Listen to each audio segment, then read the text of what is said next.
Hey everybody, I'm David. I'm Michael. I'm from OutsideOurBubble.com. And I'm from turtleherding.com. And together we're OutsideOurTurtleHerdingBubble.com. No, we talked about this, David. That doesn't work. Outside Our Turtle Herding Bubble. Okay. Now I got to go buy some domains. Fine. Listen, I thought it was a good thing. It'll work. Listen, that's not what you're here for. We're here to talk about one thing and one thing only, and that is how you can use an EV, electric vehicle, with a motor coach. Yep. And it is possible. And I mean, when I say with a motor coach, I mean from a single 50 amp breaker box. Yeah. So you can charge your EV and run the coach from a single 50 amp plug and not trip the breaker. With the coach taking priority, because obviously the coach is your living quarters. So you want that to have priority. And you're thinking, oh, come on, that's not possible. Yeah, I mean, coaches use a lot of power, right? So yeah, how would you be able to even get any charge on a car? I mean, they gotta use them. Look how big these things are. I mean, they gotta use a lot of power. I mean, right now the dishwasher's on. The heated floors are on, which are toasty, by the way. Yeah, are they? Yep. Well, it's 35 degrees out. Oh, okay. Okay, so any case, the point being is the refrigerator, blah, blah, blah, you would think that you're drawing a lot of power at this point, but not so fast, mister. Nope. So what we're referring to is the coach you use as much as you use. If you're running 3 air conditioners, of course you're pulling a lot of power. If you got and the dryer. And the dryer, of course you're using a lot of power. But for the majority of the day, you're not doing that. Yep. You're not pulling all that power. What does that mean? You got power reserves left over in that breaker to charge an EV vehicle like my new Tesla X that I ordered. Thank you. Michael has been the proud owner of an S and is now a proud owner of an X. And he started using, he's full-time also, him and his wife Leanne, they full-time also like we do. And I thought he was nuts when he did it. Yep. I really do. I seriously. Should I tell him like just a quick history? Quick history. When did you get your first one? And then tell us what you ran into. Sure. Because so, you won't believe this. October 15th, 2015. And by the way, ask me when I got any other vehicle, and I do not remember the date. That's how cool EVs are. So Tesla. Yeah, October 15th, when we first... Tesla, the original Tesla, not the Nikola Elon Musk. Tesla. Yeah, Nikola, not the... He invented the motors that are in most Tesla vehicles. Wolf. Tesla. Yeah. Okay. Priorities. Anyways. So when we first got the vehicle, we thought, well, RV parks have a 50 amp and a 30 amp. We'll leave the coach on the 50. We'll plug the car into the 30. It'll be a slower charge on the car, but hey, it should work. Yeah. What we didn't realize was that not many RV parks are actually wired and configured to be able to use both those plugs at the same time. So one of the most extreme examples, park in Kentucky we were in, the upstream breaker that fed the pedestal only had a 60 amp breaker in it. So as soon as we plugged in the car and plugged in the coach and the car started charging, we started a load of laundry in the dryer, pop. And I went out, checked everything, nothing looked amiss, and our breaker panel was fine. Everything was fine. And in the pedestal, everything was fine. But upstream, 60 amp breaker had tripped, and it was in a locked panel, so I couldn't go reset it myself. So I had to end up going to call the park owner at 11:30 at night. Good luck explaining that one when he sees you have an electric vehicle plugged into your motor coach. Yeah. So they had a few choice words for me, a few names I was called. In the end, we left early because it just wasn't working out. But at that point, I decided there has to be a better way of doing this. I have to figure something out. And that's what we've come up with. And basically, from the creators of Coach Proxy, now comes EV charging. We did that good. Yeah, wow, it's like we practiced or something. So anyways, we didn't. Not at all. Nope. So you don't believe us? Watch our last video. Don't practice. No practice. That was live. This is recorded because I'll be inserting photos along the way. Any case in point, basically, in a nutshell, you don't know how an RV park is wired. Period. Yep. You don't know how they did it. For all you know, on that 50 amp breaker and that 30 amp breaker, they shared a leg because who's going to be plugged? Yeah, who's going to be plugged into one both at the same time? And the other thing too is a lot of your nightly rates or your weekly, or even some parks have monthly rates, like where we are now. They include the electricity usage, but they don't account for having multiple things plugged into the pedestal. they account for how much power you can use on one connection. Yes. So you tell them you're a 50 amp, they give you a certain rate, they expect you to use the 50 amp and nothing else. Right. So using both of those plugs is really cheating a little bit, is. if we're being honest. We are. But we're not cheating now. Not now. Now we have one plug coming off the pedestal, going into our motor coach, Yep. and then the magic happens. Yes. And I'm here with Michael. Brendan and I came up to, Little cold Albuquerque, New Mexico. It's 35 degrees. It's been like that for the last number of days, the whole week actually. 6 inches of snow over the last few days. Fun. Yeah. But with all that said, and again, we go back to how much power is your coach actually using? Well, if I take a look at this right now, this is my phone with coming the app that Michael wrote, and you can see the RV is actually only using, 10 amps, does that say? 16 amps? Something like that. Yeah. Tough to tell. And on the one that says EVSE, trying to do this by holding the damn phone, EVSE, that is the electric vehicle Service equipment. Yes. EVSE. We didn't practice this either. No, we did not. And you can see it says 31 amps is going to the charging unit for what would be the Tesla or any other EV vehicle. Yep. Yeah, the solution we've come up with should charge basically any EV. If you're familiar with electric vehicles, you may recognize the plug name is J1772. Yeah, but if you don't recognize that, don't worry about it. Doesn't make a difference. Yep. So the Tesla comes with an adapter, so you can use it. Every other EV typically will charge off of that. It's equivalent to a level 2 charging station at a public charge. But the point being, again, we can do this now off a single 50 amp plug and basically a little, I got one right here. Yeah. A Raspberry Pi computer. Very little. Doesn't take, it runs off a USB power. And this little guy with Raspberry Pi, Raspbian or whatever. Raspbian. Yep. Raspbian. Thank OS. You. Yeah. OS operating system on it. And then Michael's running his little code. And there's a few parts, of course, you need to do this. Yep. But all of that is going to be listed in the description. There'll be a link to a blog post where you can go and read all about it. And also all the parts that you need you'll be able to have easy access to. Yep. But understand, this is a do-it-yourself project. Absolutely. This is open source. Open source. Yeah, even the charging unit that we use, the EVSE charging unit, or whatever they call it. Yeah. Open EVSE is the specific unit.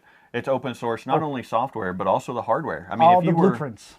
Super geeky and into schematics and technical stuff, you could literally download the schematic, print your own board, order all the required components and solder it all together if you want to. Or you can buy one like David did that's fully assembled. Yeah, because I didn't want to screw around doing it. I just, here it is. And then what we needed to do is get the coach ready, which brings us back to Albuquerque. Yes. And the cold. So really, you've got two options. You do. One is an elegant option, which is the way we went. Yes. It's requires a little work. More involved. However, it's very elegant. It's very stealthy, which is perfect. And then there's another way to do it that isn't so stealthy. But it will still work. But it gets the job done and it will work. So in a nutshell, we're going to go over that really quick, the two different ways to do it. We're just going to talk about it. It's all in the blog post, however, so you can look it up there. But in a nutshell, if you ever wanted to consider, if you full-time or most time and you ever considered wanting an electric vehicle like a Tesla or any of the new ones coming out, you heard about the Mustang, I bet, any of those you will be able to use with your motor coach on a single 50 amp breaker and using some special software that controls it and and wiring your coach for it. And I don't mean rewiring your coach. I'm just adding some wire. Yeah. Okay. And the other thing you need to know is you cannot flat tow an EV, any EV. And I don't want to say EV vehicle because I got in trouble for that. EV stands for electric vehicle, and I said EV vehicle, and Michael said EV stands for vehicle, electric vehicle, so you don't have to say vehicle. Okay. So don't. We're working on that.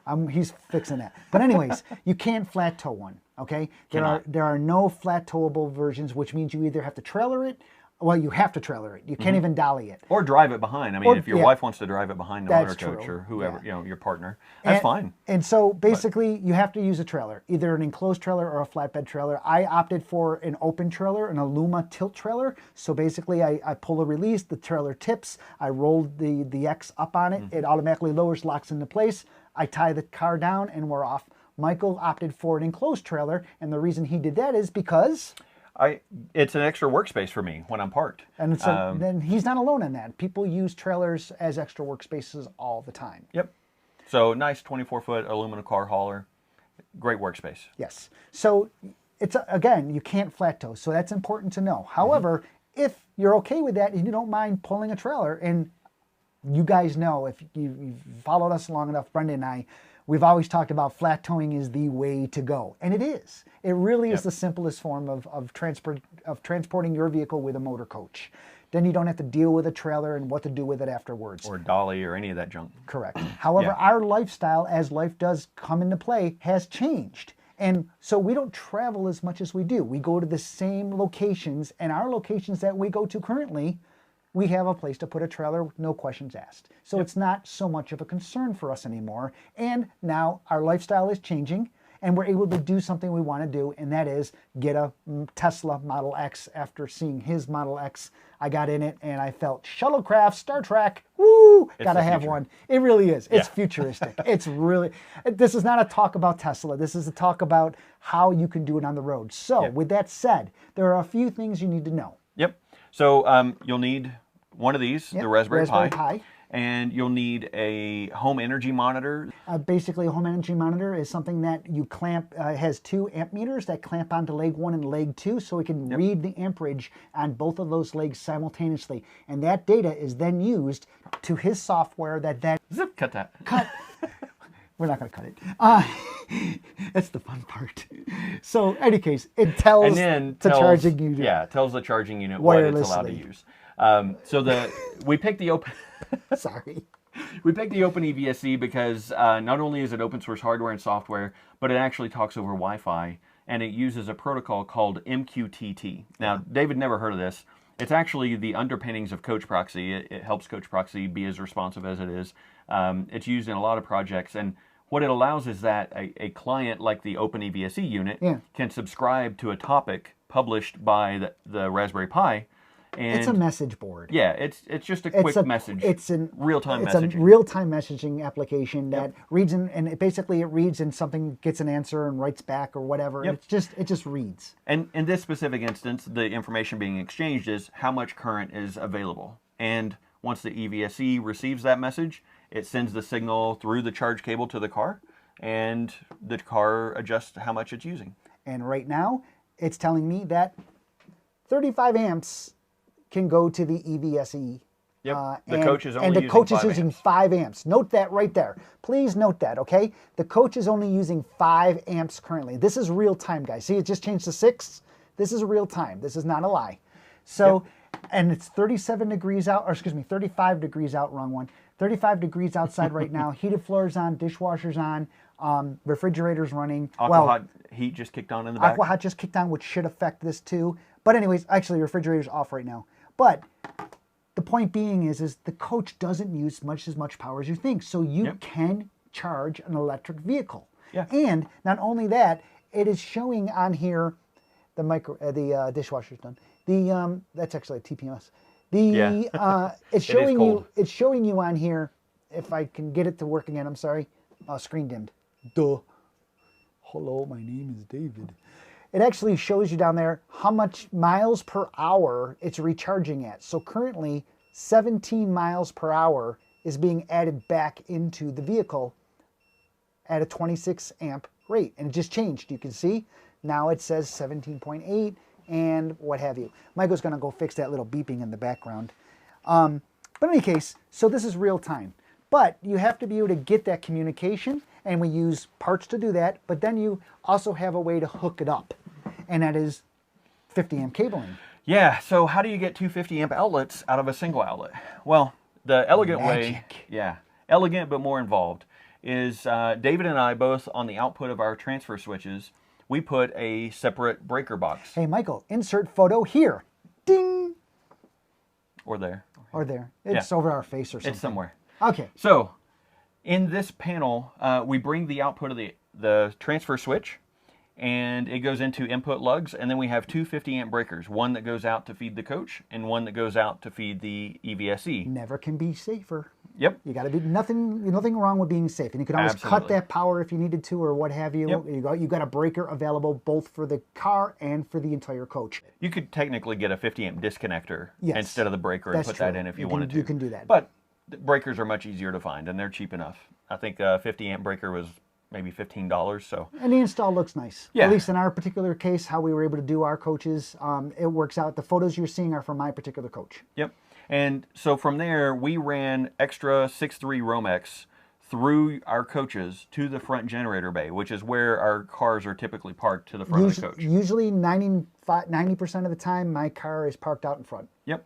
And so when we get to a location, we plug in our coach to the 50-amp pedestal, we get everything set up, pop the generator bay, plug the EVSE in, close the generator bay so it's nice and discreet, and then all we have is an extra cable coming out of the front of the coach that plugs into the car and charges. What's that cable for? Well, I don't know. That's what usually happens. So coming out of the pedestal, you see one cable. Yep. Not two, one. So it really keeps the freak out factor down for park owners and maintenance people, because if you start plugging in multiple things, they get a little worried. They can. They can. So this is our stealth way of doing it. So basically out of the pedestal, into the coach, out of the coach transfer switch into a separate breaker box.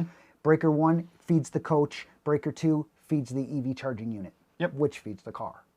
And so that can get a little tedious, running extra wire through your coach. It can get expensive if you're paying somebody to do this because you're not comfortable with it. So, and please don't try to do it unless you're comfortable with it. Yes, please don't. We don't want to read about in your obituary that you were trying to charge your car through your coach. And Michael and I, because of a blog post, right? Michael and I are very comfortable working with electricity and electronics in general, so this to us was natural. Yes. So we just did it ourselves.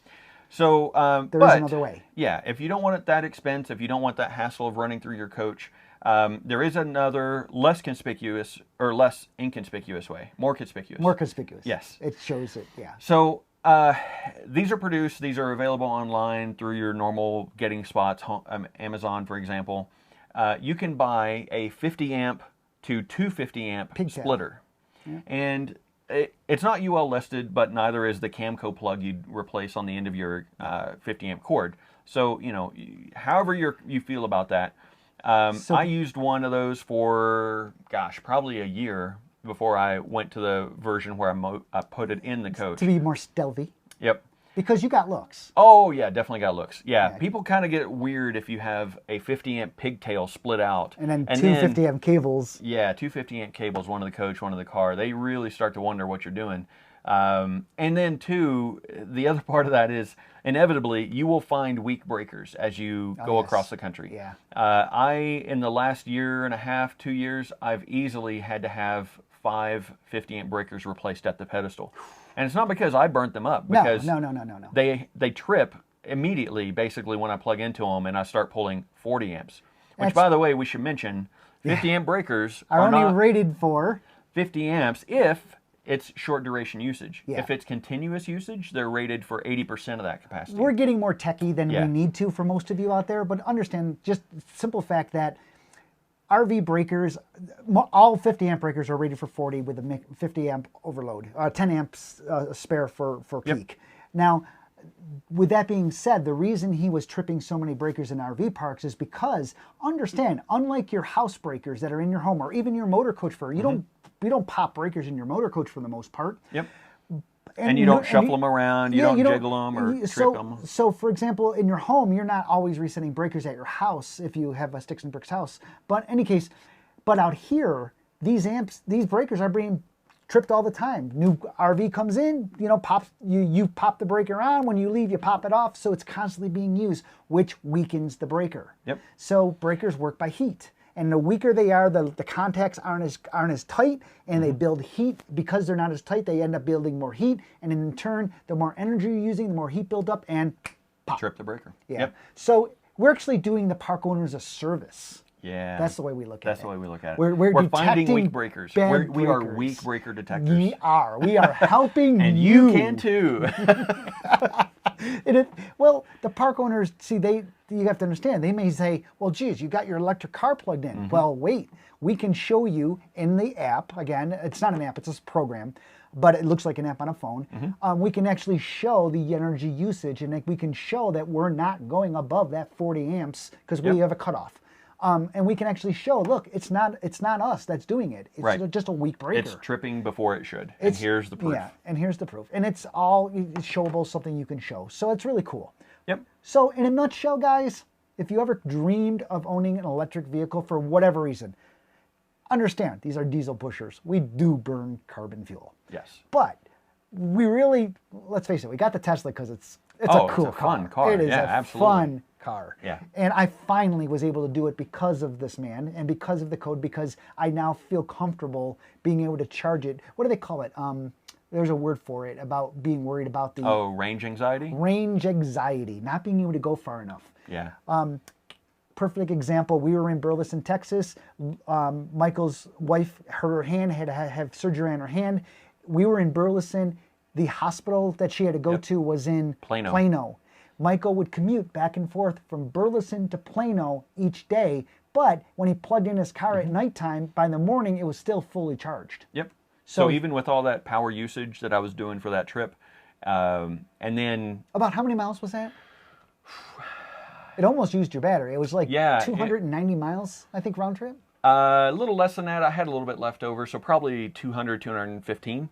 Okay. But enough that when you get back, you know, I still had enough to do errands and stuff, go grab groceries or whatever as well. But when I got back, it wasn't like I was going to hop back in and go do that trip. Right. Exactly. Let's face it. Most of your driving, think about it. Most of your driving when you get to an RV park is just around town or visiting here and there. You're not traveling.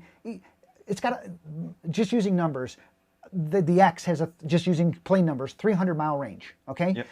You have to go. I mean, if you drive 2 hours, I mean that's 120 miles, and you can still make it back. Yeah. 2 hours away. And how many That's a heck of a road trip. Yeah. Heck of a day trip. How often do you do that? You don't. You really don't. So an EV is something that is totally doable in a motor coach, as long as you understand you do have to put it on a trailer, enclosed or otherwise, and you can do it elegantly with using one power input and some ingenuity in regards to hooking it up with some software that is going to be free to be used. Look for the link in the description. Look for the link. And so Absolutely. I'm David. I'm Michael. I'm from OutsideOurBubble.com. And TurtleHerding.com. And OutsideOurTurtleHerdingBubble.com. No, still not good. Okay. And hey, this was You Too Can Do EV on the Road with David and Michael. Yep. So hope you enjoyed this knowledgeable information. Look for the links. If you really want to do it, all the information is going to be right there for you. Yep. And we wish you well. Don't ask me any questions. Ask him. Yeah. Post on my blog. Please. Any case, take care, keep safe. See you guys down the road, hopefully electrically. Bye-bye. Bye. Oh, come on, I'm telling you that domain will work.